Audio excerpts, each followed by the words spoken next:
নমস্কার, আমার নাম প্রিয়ম গুপ্ত। আজকে স্বাধীনতা দিবস উপলক্ষে সবাইকে আমি স্বাধীনতা দিবসের শুভেচ্ছা জানাতে চাই এবং সেই উপলক্ষে আমি একটি কবিতা বলে শোনাতে চাই। লিখেছেন ষষ্ঠীপদ চট্টোপাধ্যায়। শহীদ স্মরণে।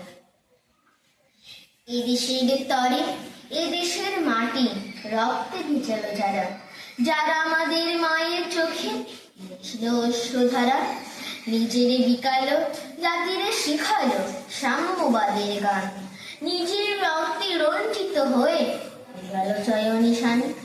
ইতিহাসে যারা নাম রেখে গেল স্মরণীয় বরণীয়, যাদের গর্বে গর্বিত আজ শস্যগড় ধরণীয়, আমরা তাদের কি দান দিয়েছি, কেউ কি ভেবেছি হবে কি করে তাদের সকল সাধের স্বপ্ন সফল হবে।